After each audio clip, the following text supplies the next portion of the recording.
Hey guys, what's up? Welcome back to the channel. Welcome back to a new video. So if you saw my last video, you guys saw me just install the brand new Fortune Auto coilovers. It's been a few days actually. I went for a spin around the block in the neighborhood just to kind of let things settle. And now it's time to actually dial in the fitment. Now I still need to get an alignment obviously, but I want to dial in the ride height and kind of the look I want. So when I go to bring it for the alignment, I can say, hey, this is the exact look I want. This is the height that I want. This is the camber look that I want, and then they can go from there. From what I've found, that is the easiest way to do it. Instead of trying to explain to your suspension tech or whoever is aligning your car, I want this, I want that, I want this measurement. I found it takes a little bit longer for them to figure that out as opposed to setting it up the way that you want it. Now the car is sitting very, very well. I did my best to kind of mimic my previous height, but after installing all the coilovers and playing around with the fitment and stuff a little bit, I need to make some adjustments. So the rear, I like. It is sitting a little too low at the moment, I think. I want it sitting on top of the tire. I don't want the fender over the sidewall. I want it more on top of the tread. But I do want to go a little bit lower. We can go around to the passenger side as well. It is exactly the same since I measured everything down to the 10th.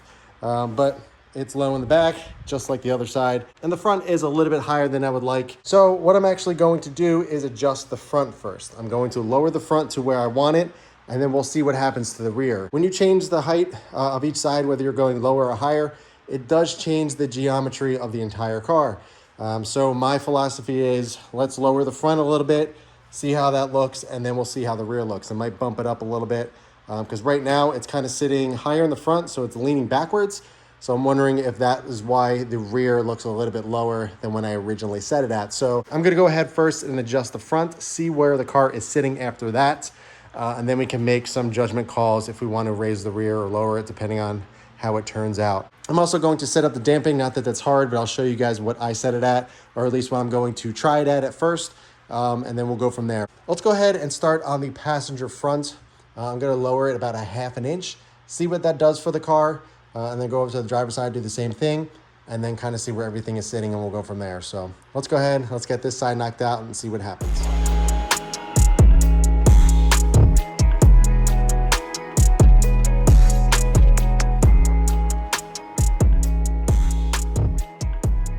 All right, so we got the wheel off. Sorry about the fan, it's warm in here, so that's gonna be on. Very, very simple to do this. Now I'm gonna show you the measurement that it's at currently so you guys have an idea. But all we're going to be doing is adjusting this collar right here, the bottom one. You don't want to touch the top one since that is the preload collar. If you touch that, that does not lower or raise the car. That actually compresses the spring for the preload, so you don't even need to touch that. And the really nice thing about buying from Fortune Auto directly is that they actually preload your suspension, your springs, before you get them. So when they come in the box, arrive to you, they're already preloaded. You don't have to mess with it, which is really nice. It actually has a little yellow tag on here saying, hey, it's been preloaded to this, and don't even touch this. So all we're gonna be working on is this right here. It has a little locking Allen key. It's on the back side here. So we're gonna loosen that up, and then we're going to adjust this up a ½ inch, and then twist the whole body down. Again, I'm gonna show you how to do it, but I figured I would explain it. But before we start doing that, let me get a measurement of this coil for you so you can see where I'm at. And then we can take a second measurement once we lower it some more. All right, so how we are going to take this measurement is with a normal tape measure. I'm going to measure on the bottom of the top collar, and then I'm gonna measure to the top of the bottom collar. So right now we are looking at about 1 7/8, a little bit under 7/8. So that is where the front is sitting currently. So we're actually gonna lower this a ½ an inch. So the bottom collar right here is gonna go up. Then we're gonna spin the whole entire shock body down. So let's go ahead and do that, and then we can see what the measurement's sitting at.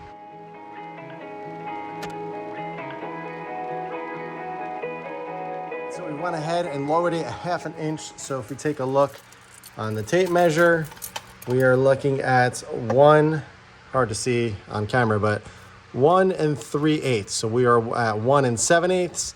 So we went down a ½ an inch. I think my math is right. Let's go ahead and tighten this down, put the wheel back on, lower the car, and see where we're looking. Quick little tip that I always do with my coilovers, I always face the brand of the spring out.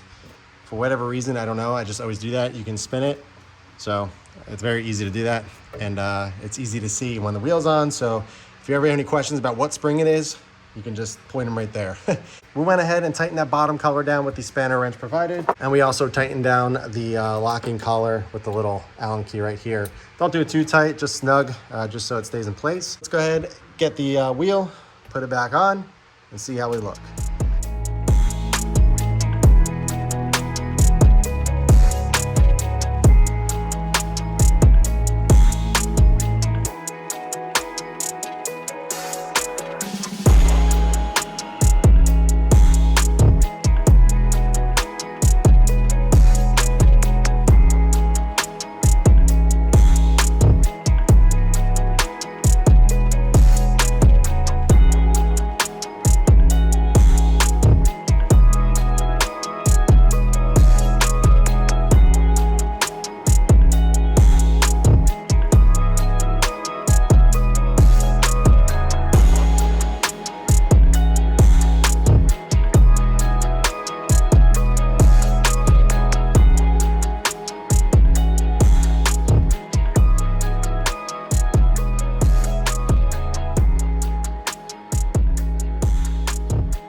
All right, so I'm gonna take a new measurement now since I did change up the height. So from the bottom of this top collar to the top of the bottom collar right here, we're looking at a little over 3/4 of an inch. So just under 7/8 and a little over 3/4, whatever that is. I'm not really that good at math. So that is where I'm sitting for the driver rear. I'm gonna match that on the passenger rear. All right, guys, so I finished dialing in the suspension. Super happy with it. It is very low, but it's the way that I like it. And it's exact all around. Again, it's gonna change a little bit once I get my alignment, but overall, this is exactly where I want it. Now, how I measure my wheels, or at least the height of it, is going from the bottom of the lip of the wheel up to the fender. And from that, it's 22 inches, 22 inches, 22 inches, and 22 inches. So it's 22 inches all around, exact, right on the money, absolutely perfect. And it looks fantastic. Now, I'm probably gonna have to dial in a little bit more negative camber, at least up front. I should be okay getting to the shop because it's just pretty much highway and we're not doing any crazy turns, and the roads are pretty okay over there, so I'm not too worried about it. But we should be good. But otherwise, this is the look that I want.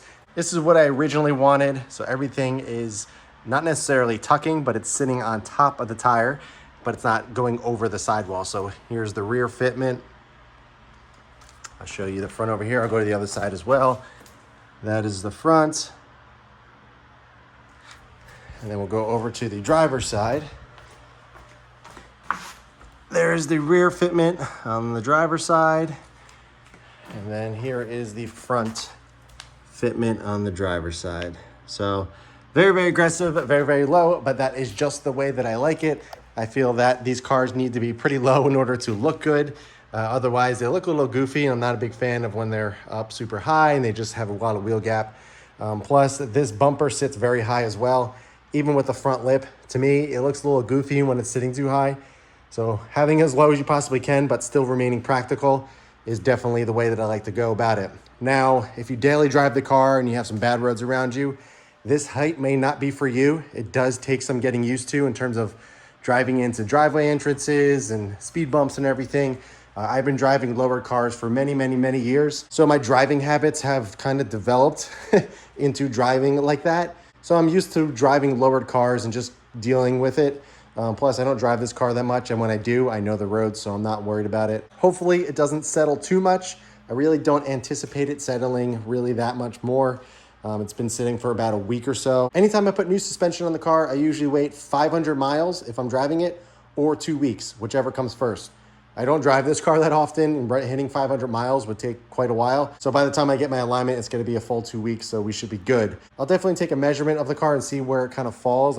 Hopefully it doesn't go down that far. I don't think it will. So now that we got the height dialed in and everything looking fantastic and tightened up and looking good, now let's work on the damping. Damping is actually how soft or firm the suspension is. And since these coilovers are 24-way adjustable, you're able to actually adjust how soft or how hard these actually feel. And what you're actually adjusting is the rebound. So how quickly the shock reacts to a bump. So if you hit a bump, if you hit it out really soft, it's going to go much slower. If you hit a bump and it's on full stiff, it's going to react quicker and get back to the operating position or the top position as quickly as possible. Now, don't get this misconstrued. Going full stiff is not the way to go. Kind of dialing it into your driving preference is the way to go about it. Don't just go full stiff and say it's the most fantastic thing in the world. I can't stand when people do that. Try different settings, see what works best for you. On my old setup, since I was running 7K Swiss springs, I was able to kind of dial it up higher. I was running 18 to 20 from soft. But now that I have a stiffer spring and also the Hypercos instead of the Swifts, I'm probably going to run around 12 to 15. I'm going to play around there, see what I like, and go from there. Now, before I took my old coils off, I bumped them all the way up to 24 just to get a feel for it, and it did feel very nice. So I can definitely tell that I prefer this car a little bit more stiff. So I'll probably go to the 15 just to see what that's like, and then if it's too stiff or too soft, we'll adjust from there. But I'll show you how to do that real quick. It's very simple, very easy. Fortune Auto makes it very, very simple to do this, but I figured I would show you since we are dialing in the suspension tonight. So let's go ahead and I'll show you how to do it. All right, so where we're actually going to be working is right here. See this little knob right on top? It says S and H. So S for soft, H for hard. I already adjusted it, but let's go ahead. I'll adjust it all the way down to soft. So turning it counterclockwise is soft, and then turning it clockwise is making it more firm. So I'm gonna go ahead. I don't know if you're gonna be able to hear the amount of clicks, but I'm gonna go up to 15. So 1, 2, 3, 4, 5, 6, 7, 8, 9, 10, 11, 12, 13, 14, 15. So that is all you got to do to adjust the actual damping. It's the same thing all around on each corner. So I'm going to go around, do it on all corners at 15, see how that feels, adjust it. I went around the entire car, did 15 from soft, and I'm going to feel how that is. Now, my old setup, I stayed at 18 from soft on my setup for most of the time. But once in a while, I would adjust it, play with it, see if I liked it. And I usually ended up going back to 18 or 20. But we'll see. You know, I'll probably just play around with it, adjust it, see what I like the best. I like a good mix between feeling firm and sporty, but yet comfortable enough to drive every single day and you're not bouncing around the driver's seat every single bump you hit. So it's entirely up to you. If you want to just kind of start a little softer, maybe I would start at 10 and then kind of go from there. But for me, I'm kind of experienced with this suspension setup, so I kind of know where I want to be. But I figured I would give you where I'm starting at, and then you can decide from there. All right, so I'm going to wrap this video up here. We will do a whole drive, a whole initial impression after I get my alignment and get everything dialed in. Of course, there will be an alignment video as well, so you guys can see my specs and just kind of what I kind of finalized that and what it looks like and all that. So that'll be in a couple videos showing where the car sits after we get an alignment, and then we'll do an actual impression video, go for a serious drive, and just feel how these things are. I'm dying to try these things out. Obviously, I don't want to go and just drive everywhere because I don't want to destroy the tires, because I don't know what the toe is sitting at. Toe is what destroys tires, not camber. Since these are very expensive tires, I don't want to mess anything up, so I'm willing to wait a couple days for me to get the alignment and get everything set up. So I'm going to wrap it up here. I may end up washing the car since it is very, very dirty. I haven't in a while. I don't know if I'm going to do a video on that. Sometimes it's nice just to put the camera down and just, you know, enjoy the car and not have to worry about filming. So I might wash the car, get it cleaned up, and then I'll catch back up with you in another video. But as for this one, guys, I hope you enjoyed it. If you have any questions at all about the coilovers, about how I set it up, or anything at all, be sure to ask them in the comments below. But in the meantime, keep it clean, keep it simple, and I'll catch you guys in the next one.